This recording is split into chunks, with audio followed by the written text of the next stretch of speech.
Tuhan sungguh besar, pengorbananmu bagiku terlalu dalam untuk dimengerti. Sungguh besar, sungguh indah yang kau pikirkan tentangku, tak terselami bagimu. Sungguh indah,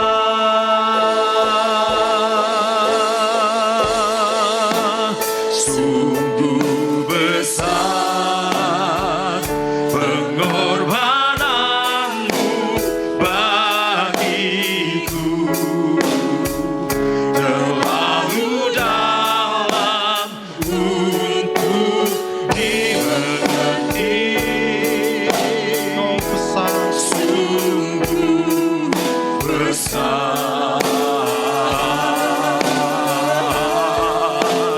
sungguh indah yang kau pikirkan bagiku, tak terselami bagiku.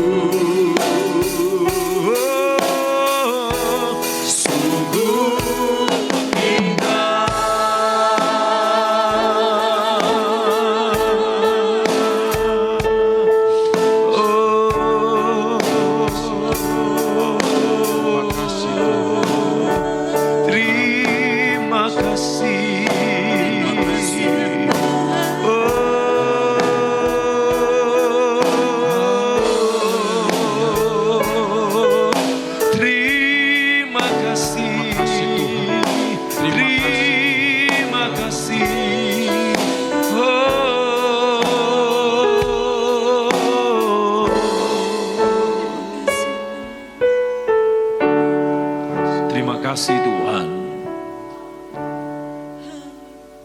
Terima kasih buat segala kebaikan-Mu Tuhan. Kalau kami ada sampai hari ini, semua berkat kemurahan-Mu Tuhan. Tuhan, Engkaulah kekuatan kami. Engkaulah gunung batu penyelamat kami Tuhan. Terima kasih buat semuanya. Sebentar firman-Mu Tuhan akan hamba sampaikan. Biarlah Engkau mengurapi hamba dan mengurapi kami semua yang ada. Terima kasih buat segala kebaikan-Mu. Kami mengucap syukur di dalam nama Tuhan Yesus Kristus. Haleluya. Amin. Puji Tuhan, mari kita membuka Alkitab kita. Kita membaca dalam Bilangan pasal yang ke-6, ayat yang ke-11 sampai ayat yang ke-18.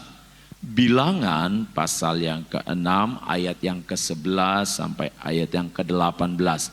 Sama-sama kita bangkit berdiri kembali, kita baca firman Tuhan ini bersama-sama. Bilangan pasal 6 ayat 11 sampai ayat 18. 2, 3. Maka haruslah imam mengolah yang seekor menjadi korban penghapus dosa dan yang lain menjadi korban bakaran dan mengadakan pendamaian bagi dia oleh karena dia telah berdosa dengan berada dekat mayat. Pada hari itu juga ia harus menguduskan kepalanya dan mengkhususkan waktu kenazirannya bagi Tuhan. Ia harus membawa seekor domba jantan berumur setahun menjadi korban penebus salah. Hari-hari yang sudah lewat dianggap batal karena rambut kenazirannya telah menjadi najis. Dan inilah hukum tentang seorang nazir, apabila waktu kenazirannya genap, ia harus dibawa ke pintu kemah pertemuan, dan ia harus mempersembahkan sebagai persembahan kepada Tuhan seekor domba jantan berumur setahun yang tidak bercela untuk korban bakaran, dan seekor domba betina berumur setahun yang tidak bercela untuk korban penghapus dosa, dan seekor domba jantan yang tidak bercela untuk korban keselamatan. Juga sebakul roti yang tidak beragi, yakni roti bundar dari tepung yang terbaik yang diolah dengan minyak, dan roti tipis yang tidak beragi diolesi dengan minyak, serta dengan korban sajian dan korban-korban curahannya. Lalu haruslah imam membawa semuanya itu ke hadapan Tuhan dan mengolah korban penghapus dosa dan korban bakarannya. Domba jantan itu haruslah diolahnya sebagai korban keselamatan bagi Tuhan, beserta sebakul roti yang tidak beragi itu. Juga haruslah imam mengolah korban sajian dan korban curahannya. Maka haruslah orang nazir itu mencukur rambut kenazirannya di depan pintu kemah pertemuan, lalu mengambil rambut kenazirannya itu dan melemparkannya ke dalam api yang dibawa korban keselamatan. Puji Tuhan, silakan duduk. Saudara, tetapi dalam bacaan kita dalam bilangan ini, saat saudara melihatnya, ketika nazir Allah ini melakukan dosa, maka ada korban-korban bakaran, ada korban-korban sembelihan yang harus diberikan atau dipersembahkan yang dibawa kepada imam-imam. Dan nantinya korban-korban itu yang dipersembahkan itu juga dilakukan atau dibawa imam-imam di hadapan Tuhan, ya. Dan firman Tuhan hari ini saya beri tema korban yang benar. Saudara, kalau kita berbicara tentang korban di dalam perjanjian lama, kalau saudara baca dalam bilangan ini atau yang lebih detail lagi banyak terdapat di dalam kitab Imamat, di situ banyak berbicara tentang korban. Alkitab mencatat ada berbagai macam korban-korban yang dipersembahkan. Apalagi orang-orang yang berbuat dosa. Ada korban bakaran, ada korban sajian, ada korban penghapus dosa, ada korban keselamatan. Ada begitu banyak korban-korban, saudara. Ketika saya melakukan dosa, ketika saudara melakukan dosa, saudara, untuk mendapatkan tebusan dari dosa itu, saudara harus mempersembahkan korban. Dan ketika saudara mempersembahkan korban, dilihat lagi dosa apa yang sudah saudara dan saya lakukan. Dan juga dilihat tingkat kemampuan kita. Ya, si A dan si B tingkat kemampuannya juga berbeda. Dan tuntutannya semakin besar dosanya, ya, korban-korban juga yang dipersembahkan mungkin semakin besar juga, ya. Tetapi Bapak Ibu Saudara yang kekasih di dalam Tuhan Yesus Kristus, ketika masuk di dalam perjanjian baru, korban-korban yang ada di dalam perjanjian lama itu bukan persoalan dihilangkan atau tidak, tetapi semuanya digenapi di dalam Yesus Kristus. Sehingga ketika saya melakukan dosa, saya tidak lagi memotong korban sembelihan, ya, berupa kambing domba, burung tekukur dan lain sebagainya, tetapi saya datang langsung kepada Tuhan tanpa perwakilan.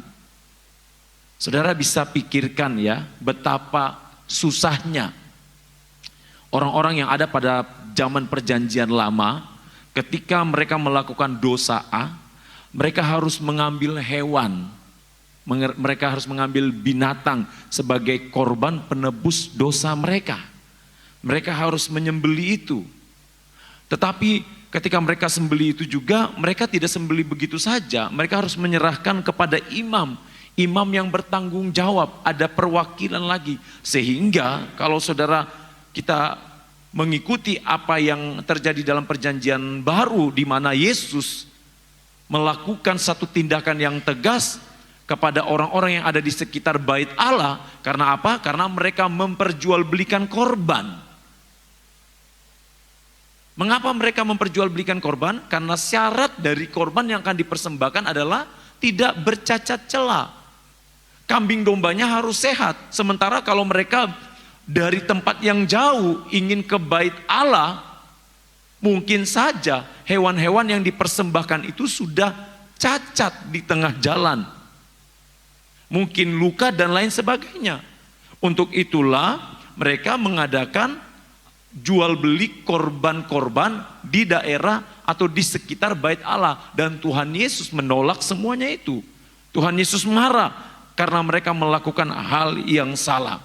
Nah, kita kembali dalam pembacaan firman Tuhan kita. Bapak Ibu Saudara yang kasih dalam Tuhan Yesus Kristus, seperti yang saya katakan tadi bahwa di dalam perjanjian lama ada begitu banyak korban-korban, dan korban-korban yang ada ini saudara, korban-korban yang dipersembahkan ini selain untuk penebus salah juga untuk memuliakan Tuhan. Kalau kita masuk di dalam perjanjian baru, korban yang kita persembahkan kepada Tuhan adalah untuk memuliakan Tuhan.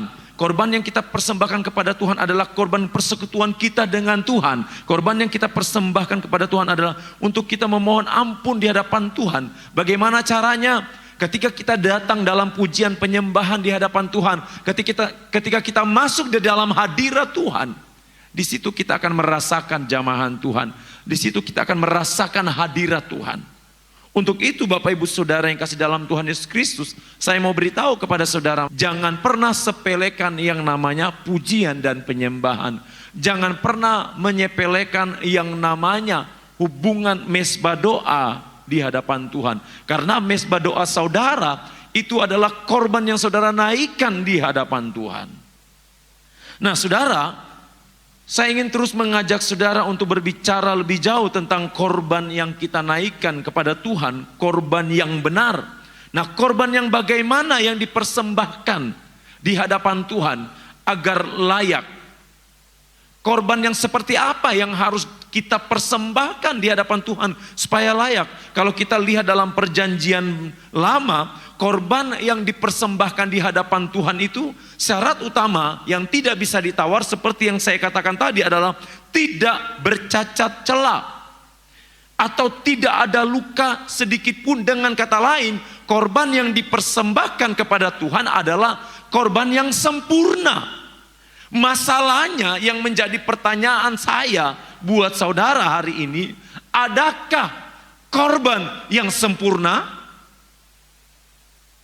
Tidak ada korban yang sempurna. Saudara cari di seluruh dunia ini, saudara tidak akan menemukan korban yang sempurna.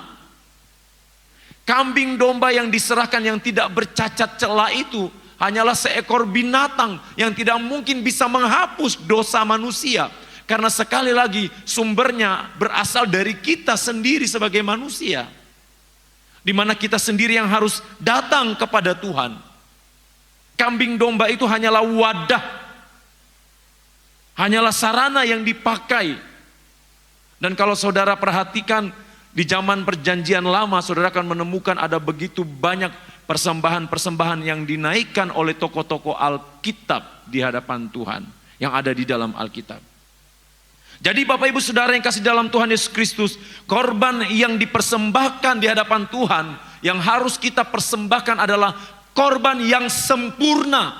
Nah, korban yang sempurna ini korban yang bagaimana? Kita baca terlebih dahulu di dalam Imamat pasal 22 ayat 21. Imamat pasal 22 ayat yang ke-21.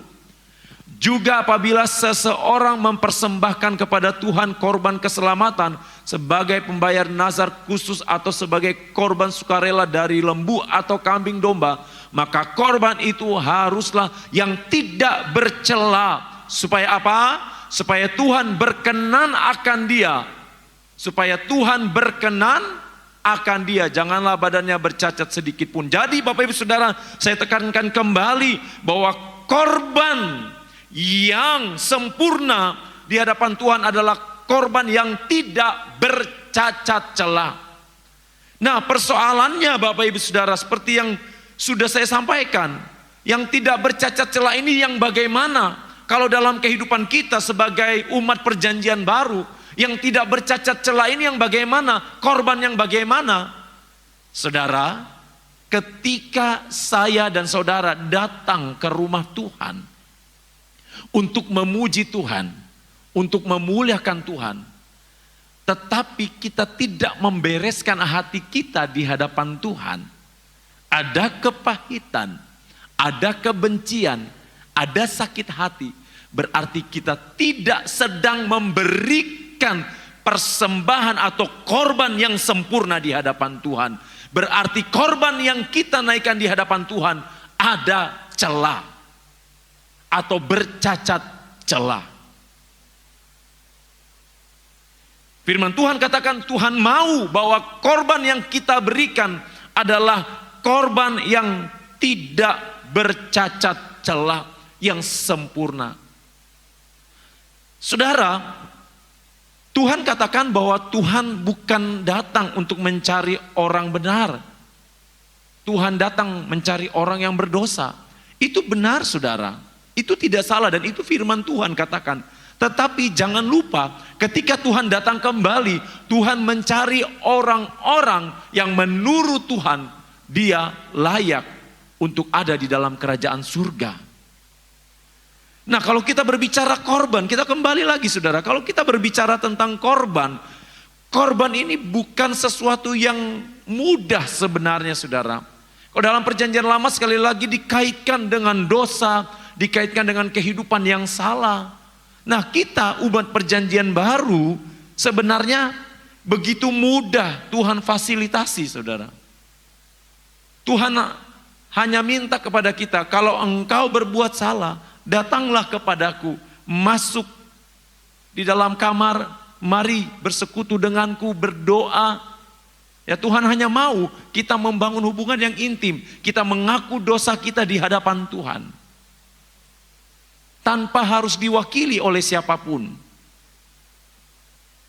Jadi Bapak Ibu Saudara yang kasih dalam Tuhan Yesus Kristus, dalam kehidupan saudara sehari-hari, apapun juga yang saudara lakukan, sebenarnya saudara sedang mempersembahkan korban di hadapan Tuhan.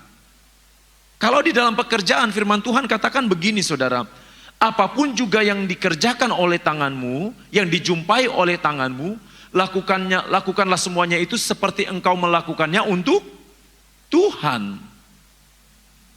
Seperti untuk Tuhan. Dengan kata lain, apapun juga yang engkau persembahkan, persembahkanlah itu yang terbaik di hadapan Tuhan. Korban apapun juga yang saudara berikan di hadapan Tuhan, biarlah korban itu adalah korban untuk hormat dan kemuliaan Tuhan.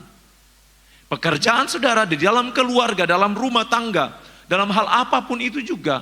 Nah saudara, kalau saudara datang di dalam hadirat Tuhan, tapi saudara tidak membereskan, masih ada hal-hal yang mengganjal di dalam diri saudara. Ingat saudara, tujuan kita datang di dalam hadirat Tuhan, kita ingin mempersembahkan korban, bukan? Nah kalau kita memang sadar bahwa kita ingin mempersembahkan korban yang benar, korban yang tidak bercacat celah di hadapan Tuhan, jangan sampai masih ada hal-hal yang tidak benar di dalam diri kita yang kita tidak buang. Sebab apa saudara? Korban yang kita berikan di hadapan Tuhan tidak akan diterima Tuhan. Karena korban itu adalah korban yang cacat. Untuk itu Bapak Ibu Saudara yang kasih dalam Tuhan Yesus Kristus, Tuhan ingin, Tuhan mau kita persembahkan korban yang terbaik di hadapan Tuhan. Tuhan tidak pernah melihat latar belakang saya dan saudara. Tuhan hanya mau kita datang dengan penuh kerendahan hati di hadapan Tuhan. Saudara ingat, di dalam Alkitab ada sebuah cerita di mana seorang perempuan yang kedapatan berzina dibawa oleh orang-orang banyak, para ahli Taurat dan lain sebagainya. Mereka datang bertemu dengan Yesus dan berkata kepada Yesus, "Hai Yesus, perempuan ini kedapatan berzina. Apa yang harus kita lakukan terhadap perempuan ini?" Menurut hukum Taurat, ya, perempuan yang kedapatan berzina, orang yang kedapatan berbuat zina, dia harus dirajam, dilempar dengan batu. Tetapi apa yang terjadi? Tuhan tahu bahwa mereka sedang menjebak Yesus. Kalau Yesus menjawab, ya benar, berarti Yesus sudah tidak punya kasih seperti yang didengung-dengungkan oleh Yesus. Tetapi kalau Yesus mengatakan, jangan, kasihan dia, Mereka akan berkata bahwa Yesus melawan hukum Taurat. Apa yang terjadi? Yesus berkata, siapa yang tidak berbuat dosa di antara kamu, dia yang pertama melemparkan batu ke perempuan itu. Dan yang terjadi semuanya pergi satu persatu. Alkitab mencatat bahwa dari yang paling tua mundur satu persatu. Setelah itu Yesus berurusan dengan perempuan yang kedapatan berzina ini. Hai perempuan, di manakah mereka? Apakah ada yang melempari engkau? Perempuan itu berkata, tidak ada Tuhan. Kalau begitu, aku juga tidak menghukum engkau. Tetapi pergilah dan jangan berbuat dosa lagi. Ada tanda kutip disuruh pergi, tetapi jangan berbuat dosa lagi. Tuhan mau perempuan ini setelah dia dipulihkan oleh Tuhan, dia memberikan korban yang terbaik di hadapan Tuhan yang tidak bercacat celah. Ini saudara, korban yang tidak bercacat celah. Kalau dalam zaman perjanjian lama, korban-korban itu udah pasti tidak boleh ada cacat sedikit pun. Tetapi inilah, di dalam perjanjian baru, Tuhan datang langsung mengorbankan nyawanya buat saya dan saudara. Sehingga kita boleh datang kepada Dia tentunya dengan penuh kerendahan hati, mengaku di hadapan Tuhan. Korban yang kedua, korban yang bagaimana yang harus dipersembahkan di hadapan Tuhan agar korban yang kita persembahkan itu menjadi korban yang layak di hadapan Tuhan. Kita melihat dalam Roma pasal 12 ayat yang pertama. Roma pasal 12 ayat yang pertama. Karena itu saudara-saudara, demi kemurahan Allah, aku menasihatkan kamu supaya kamu mempersembahkan tubuhmu sebagai persembahan yang hidup, yang kudus, dan yang berkenan kepada Allah. Itu adalah ibadahmu yang sejati. Yang kedua, korban yang layak dipersembahkan di hadapan Tuhan adalah korban yang kudus. Kalau saudara perhatikan ayat ini, korban yang kudus itu, kekudusan itu selalu satu paket berbicara tentang tubuh jiwa roh kita di hadapan Tuhan. Berbicara tentang hati kita di hadapan Tuhan. Kita boleh mendandani tubuh kita dengan baik. Kita boleh mendandani seluruh anggota tubuh kita ini dengan baik. Tetapi jangan lupa ada hal-hal yang sifatnya rohani di dalamnya yang Tuhan perhatikan. Kalau saudara kembali melihat dalam Roma pasal 12 ayat yang pertama ini saudara, di situ firman Tuhan katakan, saudara-saudara, demi kemurahan Allah aku menasihatkan kamu supaya kamu mempersembahkan tubuhmu. Mempersembahkan tubuhmu satu kesatuan seluruhnya, tubuh jiwa roh, sebagai persembahan yang hidup. Persembahan yang hidup, bukan yang mati. Nah firman Tuhan katakan, mempersembahkan tubuh sebagai persembahan yang hidup, yang kudus, dan yang berkenan kepada Allah. Itu adalah ibadahmu yang sejati. Jadi sekali lagi Bapak Ibu Saudara yang kasih dalam Tuhan Yesus Kristus, tubuh saya dan saudara ini adalah milik Tuhan. Amin saudara. Tubuh kita ini dipinjamkan oleh Tuhan. Di mana satu saat pemiliknya akan meminta kembali tubuh yang dipinjamkan ini. Persoalannya yang menjadi pertanyaan, sudahkah kita pakai kepercayaan Tuhan itu ketika Tuhan mempercayakan kita, meminjamkan tubuh ini kepada kita? Sudahkah kita pakai dengan mempersembahkan tubuh itu kembali kepada pemiliknya sebagai persembahan yang kudus, sebagai persembahan yang murni, yang berkenan di hadapan Tuhan? Sudahkah kita melakukan itu? Bapak Ibu Saudara yang kasih di dalam Tuhan Yesus Kristus, sekali lagi mari saya mengajak kita, jangan sampai kita salah dalam menggunakan apa yang Tuhan sudah percayakan di dalam diri kita. Kalau saudara Tuhan percayakan tubuh, berarti saudara Tuhan mau tubuh kita ini dipakai untuk menyembah Tuhan.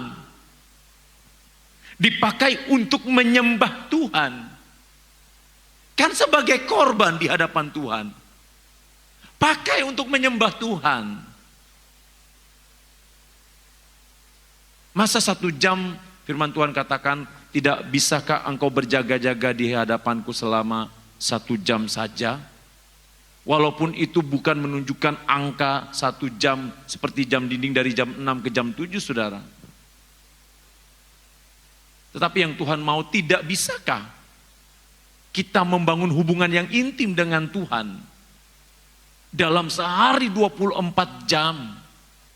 Masa kita tidak bisa kasih kepada Tuhan?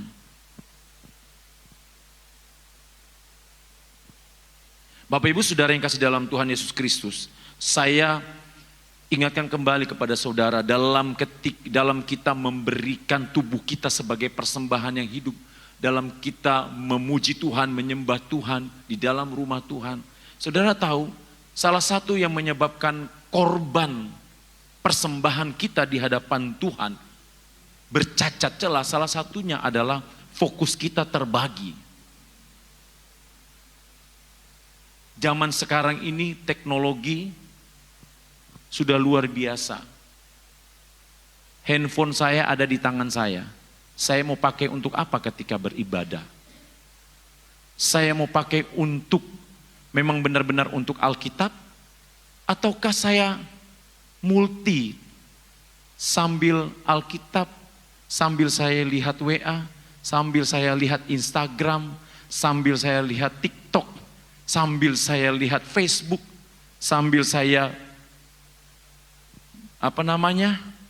bermain game dan lain sebagainya. Saudara, tidak akan pernah kita bisa mempersembahkan korban yang sempurna di hadapan Tuhan.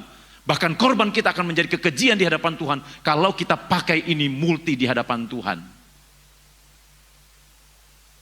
Saudara boleh pakai untuk melihat firman Tuhan, tapi kalau saudara lihat hal-hal yang lain saat beribadah, kira-kira Bapak Ibu Saudara, kalau saudara dalam pekerjaan, saudara punya karyawan, ya, saudara punya karyawan jam kerja, tapi main HP terus.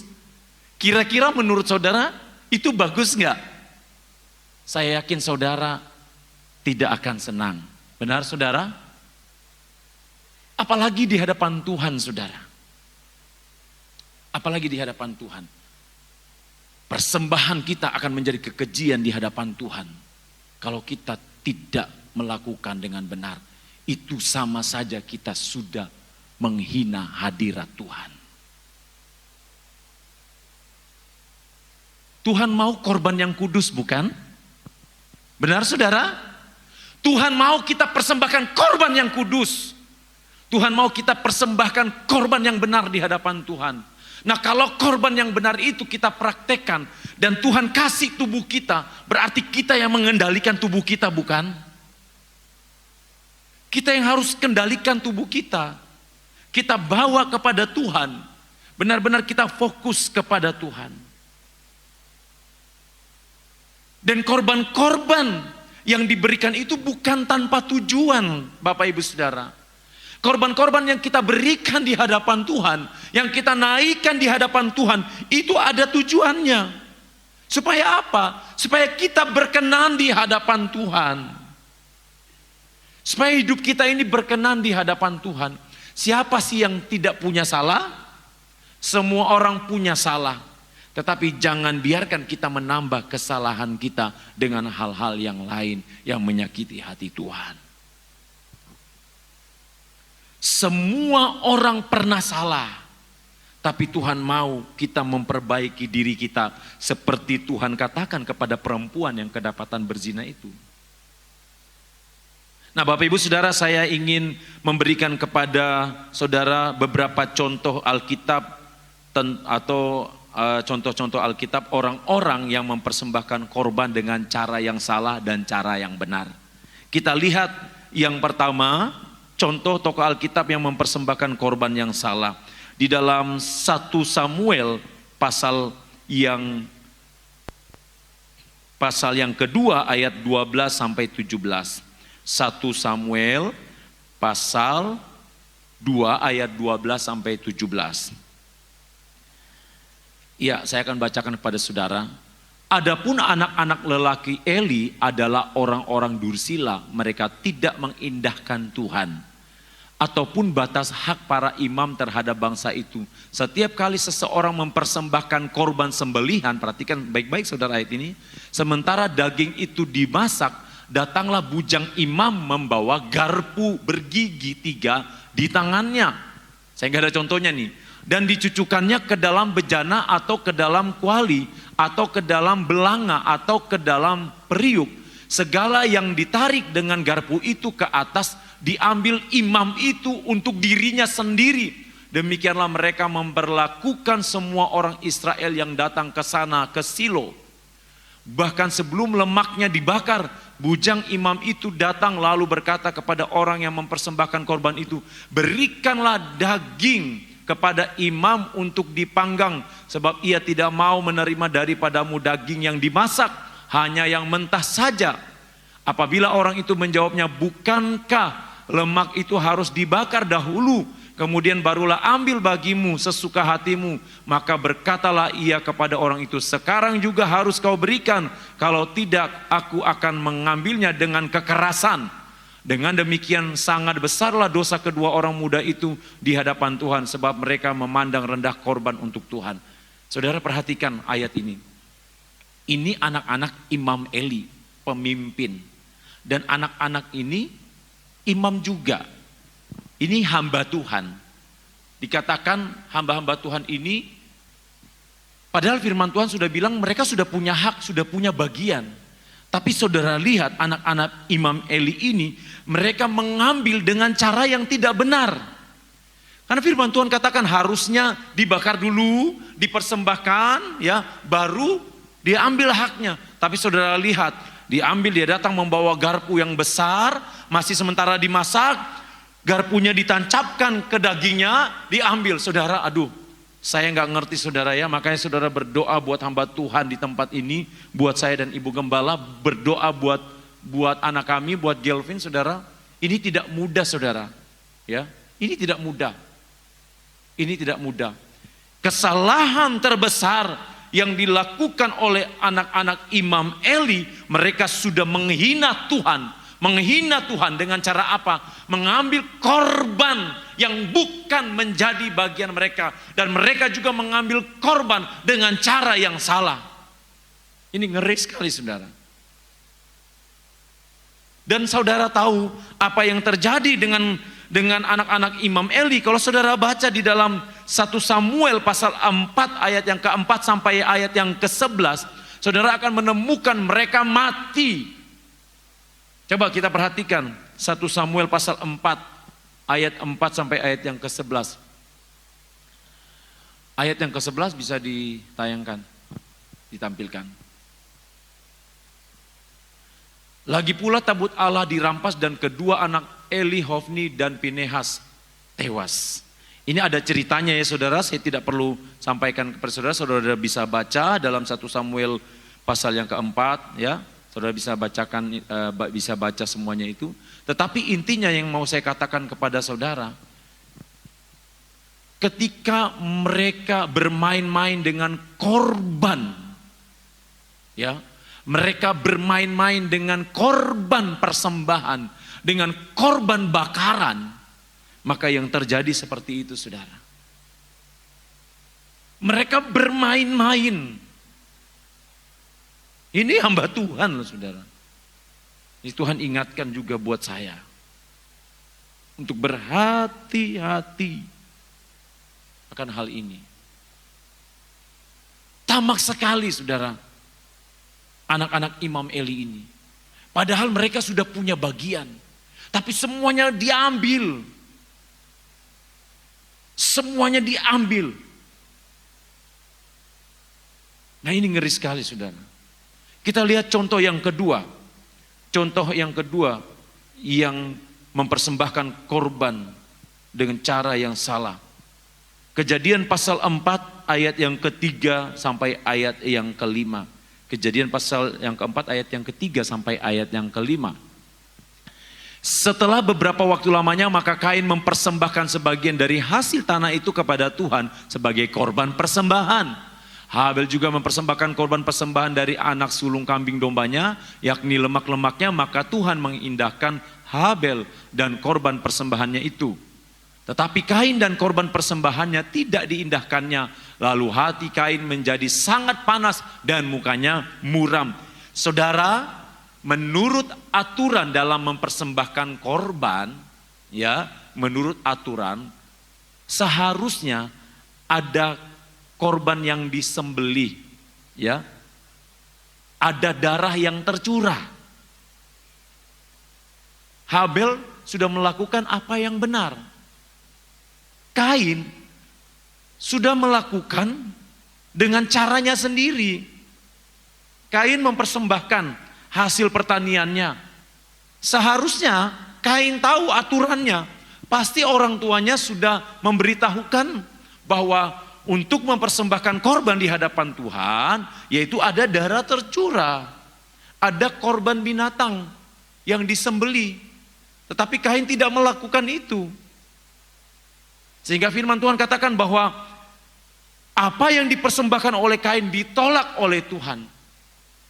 Bapak Ibu Saudara yang kasih dalam Tuhan Yesus Kristus, ternyata Tuhan juga memperhatikan cara kita memberikan persembahan di hadapan Tuhan.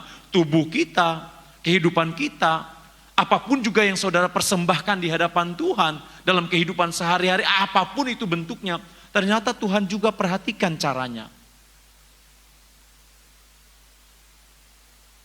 Tuhan perhatikan caranya. Si Kain ini sudah salah. Tidak sesuai dengan aturan yang sudah ditetapkan. Kalau saudara perhatikan Habel tadi di ayat yang keempat, bisa ditampilkan. Firman Tuhan katakan, dia mempersembahkan korban, persembahan dari anak sulung kambing domba.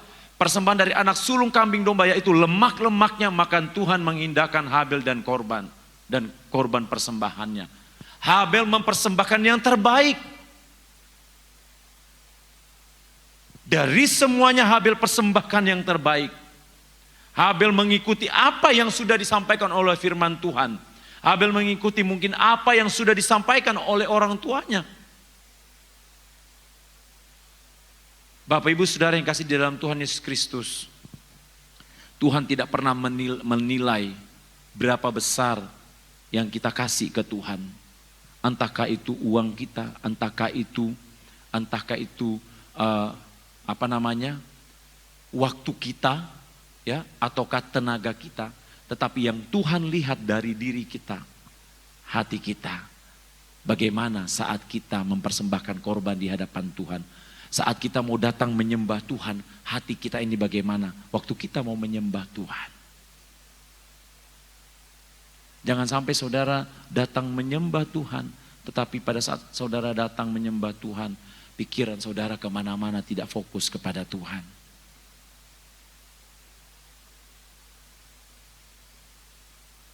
Saudara berdoa, pikiran saudara ada di mana-mana. Tubuh saudara di gereja, pikiran saudara melayang kemana-mana. Aduh saudara ya, jangan sampai seperti itu.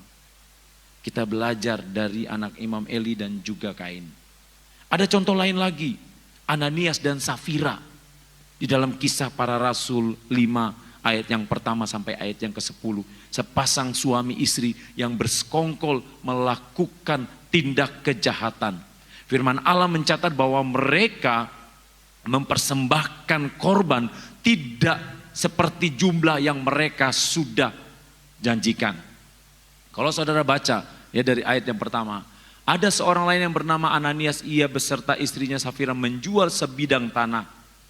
Dengan setahu istrinya ia menahan sebagian dari hasil penjualan itu dan sebagian lain dibawa dan diletakkannya di depan kaki rasul-rasul. Ayat yang ketiga, tetapi Petrus berkata, Ananias, mengapa hatimu dikuasai iblis sehingga engkau mendustai Roh Kudus dan menahan sebagian dari hasil penjualan tanah itu? Selama tanah itu tidak dijual, bukankah itu tetap kepunyaanmu? Dan setelah dijual, bukankah hasilnya itu tetap dalam kuasamu? Mengapa engkau merencanakan perbuatan itu dalam hatimu? Engkau bukan mendustai manusia tetapi mendustai Allah. Saudara perhatikan dalam ayat ini, Ananias dan Safira ini sudah berjanji. Mereka ingin memberikan hasil penjualan tanahnya 100% mungkin kepada rumah Tuhan. Tetapi apa yang terjadi saudara? Mereka melanggar. Padahal firman Tuhan katakan, kan tanah itu hak mereka. Yang mereka mau jual atau tidak kan ada dalam kuasa mereka. Salahnya adalah mereka sudah bernazar. Mereka sudah berjanji. Mereka mau memberikan seluruhnya. Ya lebih baik gak usah bernazar atau gak usah berjanji. Ya kalau tanah ini laku, harganya 100 juta, saya berikan ke rumah Tuhan 90 juta, 10 juta saya. Atau 90 juta saya, 10 juta rumah Tuhan. Dan yang lain sebagainya. Harusnya seperti itu. Tetapi apa yang terjadi? Mereka sudah melakukan kekeliruan. Hati mereka, maksud mereka, tujuan mereka awalnya baik. Tetapi seiring dan berjalannya waktu, mereka dirubah oleh apa yang ada di depan mata mereka. Nah saudara yang kekasih di dalam Tuhan Yesus Kristus, kalau saudara baca lagi dalam ayat selanjutnya, bahkan istrinya Safira melakukan hal yang sama, bersekongkol. Saudara, ini penting sekali saudara, suami istri harus sepakat di dalam Tuhan untuk hal-hal yang benar, bukan untuk hal-hal yang salah. Amin saudara. Suami istri harus sepakat di dalam Tuhan untuk hal-hal yang benar, bukan hal-hal yang salah. Apalagi menyangkut korban di hadapan Tuhan. Dalam hubungan saudara untuk mempersembahkan korban, menaikkan doa-doa kepada saudara, saudara harus sepakat sebagai suami istri. Sepakat sebagai suami istri dalam menaikkan korban-korban di hadapan Tuhan. Apapun juga yang saudara lakukan di hadapan Tuhan, korban apapun itu juga yang saudara berikan. Korban pujian penyembahan, korban ucapan syukur dan lain sebagainya, lakukanlah itu dengan benar di hadapan Tuhan. Ananias dan Safira sudah melakukan kekeliruan. Nah, kita belajar saudara, dan apa yang terjadi, mereka mengalami satu hal yang justru membuat mereka rugi sendiri. Berikutnya, saya mengajak saudara untuk melihat contoh tokoh Alkitab yang mempersembahkan korban yang benar. Nah, saya yakin saudara sudah sangat mengenal tokoh ini. Anak-anak sekolah minggu sudah sangat mengenal tokoh ini, yaitu Abraham. Abraham di dalam Kejadian pasal 22 ayat yang pertama sampai ayat yang ke-19, kita lihat ayat yang ke-9 sampai ayat yang ke-12. Abraham ketika ia mempersembahkan Ishak, sampailah mereka ke tempat yang dikatakan Allah kepadanya. Lalu Abraham mendirikan mezbah di situ. Disusunnyalah kayu, diikatnya Ishak anaknya itu dan diletakkannya di mezbah itu di atas kayu api. Sesudah itu Abraham mengulurkan tangannya lalu mengambil pisau untuk menyembelih anaknya. Tetapi berserulah malaikat Tuhan dari langit kepadanya, Abraham, Abraham. Sautnya, ya Tuhan. Lalu ia berfirman, jangan bunuh anak itu dan jangan kau apa-apakan dia. Sebab telah ku ketahui sekarang bahwa engkau takut akan Allah dan engkau tidak segan-segan untuk menyerahkan anakmu yang tunggal kepadaku. Abraham mau memberikan anaknya sebagai korban di hadapan Tuhan. Ketika Tuhan minta Abraham memberikannya, saudara, sebenarnya Abraham bukan lagi memberikan Ishak sebagai anaknya, tetapi jauh daripada itu Abraham sudah memberikan hatinya kepada Tuhan. Orang kalau sudah cinta kepada Tuhan saudara, apapun yang ada di dirinya ini, hatinya dia akan berikan kepada Tuhan. Firman Tuhan, di mana hartamu berada, di situ hatimu berada. Kalau harta saudara adalah Tuhan, hati saudara akan berada kepada Tuhan. Kalau harta saudara adalah penyembahan kepada Tuhan, maka hati saudara akan ada di dalam penyembahan kepada Tuhan. Abraham memberikan hatinya kepada Tuhan. Yang kelihatan memang anaknya yang dia persembahkan. Tetapi hatinya, siapa sih orang tua yang mau memberikan anaknya sebagai korban? Sudah ditunggu puluhan tahun. Tetapi Tuhan meminta dan dia harus memberikannya. Karena cintanya yang begitu besar di hadapan Tuhan. Tidak mungkin Abraham tidak menangis, saudara. Enggak usah Abraham, saya baca firman Tuhan ini, saya masuk di dalam cerita ini, saya menempatkan diri saya sebagai Abraham, kok saya nangis, saudara. Apalagi Abraham, saudara, kalau saudara baca Alkitab, ya, saudara berusaha, saudara minta tuntunan Roh Kudus untuk saudara masuk di dalam cerita itu. Supaya saudara mendapatkan bagaimana hati yang Tuhan mau buat saya dan saudara. Selain Abraham, tadi saya sudah singgung kepada saudara, Habel mempersembahkan korban yang benar di hadapan Tuhan. Firman Tuhan katakan dia memberikan lemak-lemak terbaik yang sangat jauh berbeda dengan Kain. Bahkan contoh terbesar, Yesus memberikan nyawanya buat saya dan saudara dengan mati di kayu salib. Bapak Ibu saudara yang kasih di dalam Tuhan Yesus Kristus. Korban apa sih yang sudah kita berikan di hadapan Tuhan? Menurut saudara korban terbaik apa yang sudah saudara berikan di hadapan Tuhan? Saudara yang paling tahu. Saya mengajak kita hari ini. Inilah saudara. Berikan korban yang terbaik hati kita di hadapan Tuhan. Kalau saudara sudah berikan hati saudara yang terbaik di hadapan Tuhan, saudara akan menerima segala hal yang terbaik dari Tuhan. Nama Tuhan dipermuliakan. Hubungan kita dengan Tuhan tetap terbaik. Tetapi sekali lagi berikan hati saudara di hadapan Tuhan. Kalau saudara berikan hati saudara, percayalah Tuhan juga tidak akan menahan berkatnya buat saudara. Kalau saudara berikan hati saudara di hadapan Tuhan sebagai korban yang terbaik, percayalah Tuhan tidak akan menahan kuasanya buat saudara. Tuhan akan selalu berjalan di depan saudara. Kesulitan-kesulitan yang saudara hadapi, apapun itu, saudara bisa menyelesaikannya bersama dengan Tuhan. Karena apa? Karena saudara sudah mempersembahkan hati saudara sebagai korban di hadapan Tuhan. Amin saudara. Mari saya mengajak kita memberikan korban yang terbaik di hadapan Tuhan. Terima kasih Tuhan. Ku bawa kepadamu.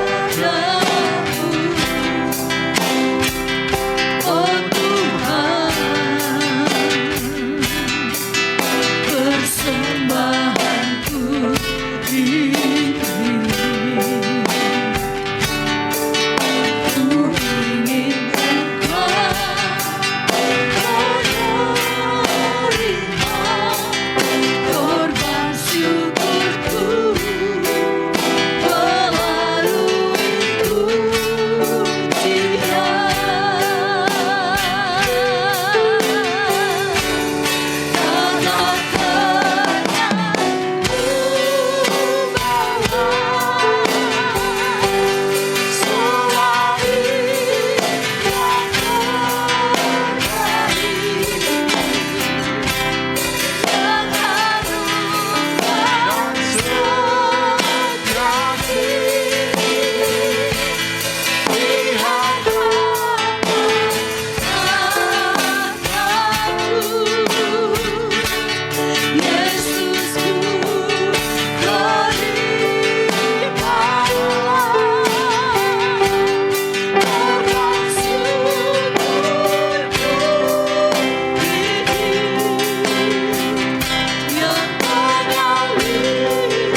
seperti Abraham. Dia mau mempersembahkan korban terbaik. Bukan Ishaknya yang kita lihat atau yang Tuhan lihat, tetapi Tuhan lihat hati daripada Abraham. Dia mau mempersembahkan hatinya karena dia begitu mengasihi Tuhan. Dia begitu mencintai Tuhan, dan dia mengambil satu keputusan taat kepada Tuhan, memberikan yang terbaik bagi Tuhan. Mari Bapak Ibu yang dikasihi oleh Tuhan, hidup kita, hari-hari yang kita lalui, biarlah kita persembahkan persembahan yang terbaik bagi Tuhan, yang menyenangkan hati Tuhan, bukan untuk kebanggaan diri kita, tapi untuk Tuhan, menyenangkan hatinya. Ajari kami memberikan korban terbaik bagi Engkau. Ajari kami Tuhan, ajari kami, sehingga kami memberikan korban yang tepat dengan cara yang benar. Haleluya. Takkan pernah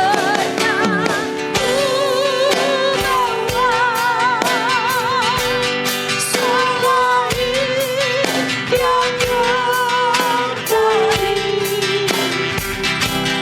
yang harukan sejati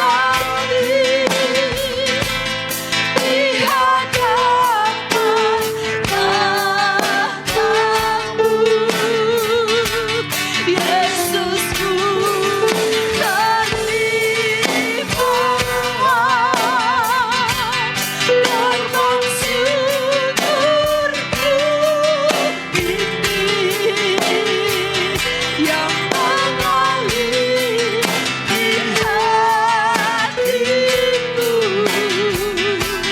sebagai penyenangkanku. Takkan pernah ku bawa selain yang terbaik. Ini hidup kami di hadapan Tuhan. Ini hidup kami di hadapan-Mu Tuhan. Kami bawa, kami persembahkan hati kami, hati yang taat, hati yang selalu rindu menyembah-Mu Tuhan. Terima kasih ya Tuhan. Terima kasih Yesusku. Haleluya, Yesus yang mengalir di hatiku, sebagai penyembahanku.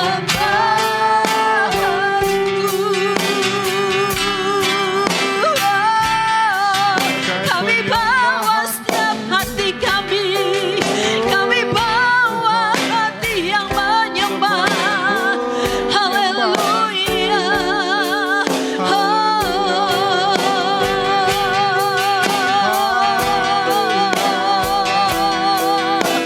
Ya Tuhan, haleluya, haleluya. Bawa, mari kita datang kepada Dia. Bawa hati kita, hati yang menyembah, hati yang taat, hati yang mengutamakan Tuhan di atas segala-galanya. Terima kasih Tuhan, terima kasih Yesusku, terima kasih saat ini Tuhan. Kami datang kepadamu, Engkau lihat hati kami, Engkau lihat hati umat-Mu Tuhan. Dalam ketidakberdayaan kami datang, kami serahkan seluruh hidup kami ke dalam tangan-Mu. Engkau berkuasa atas hidup kami Tuhan. Terima kasih Tuhan. Tuhan, dalam hari-hari yang kami lewati, ajari kami untuk memberikan korban yang terbaik, korban yang benar di hadapan Tuhan. Sehingga hidup kami ini adalah hidup yang menyenangkan hati Tuhan. Terima kasih Tuhan. Terima kasih. Engkau memberkati setiap anak-anak-Mu Tuhan. Apapun yang sedang digumuli, Tuhan, Engkau Allah yang ada di setiap pribadi lepas pribadi. Dan Engkau mengenal sampai di kedalaman hati kami umat-Mu. Dan Engkau Allah siap menolong. Engkau menjawab tepat pada waktunya. Engkau tidak pernah terlambat sedetik pun Tuhan. Ketika orang-orang di sekitar kami mulai menyerah, ketika para medis mulai menyerah, tapi tangan Tuhan terulur untuk kami. Engkau turun tangan dan Engkau bekerja dengan ajaib dalam setiap hidup kami. Terima kasih Tuhan. Terima kasih. Sepanjang minggu berjalan, kami ada di dalam kuasa Tuhan. Kami ada di dalam kendali Tuhan. Apapun yang dikerjakan oleh tangan kami, Engkau buat berhasil Tuhan. Di dalam nama Tuhan Yesus Kristus. Terima kasih Tuhan. Terima kasih. Dan kami mengucap syukur kepadamu Tuhan. Haleluya.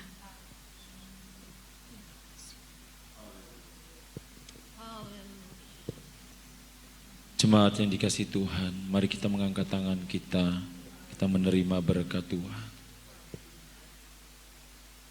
Tuhan melindungi engkau, Tuhan menghadapkan wajahnya kepada engkau dan memberi engkau damai sejahtera. Biarlah engkau pulang dengan membawa berkat-berkat Allah yang tidak terbatas. Di dalam nama Tuhan Yesus Kristus. Haleluya. Amin. Tuhan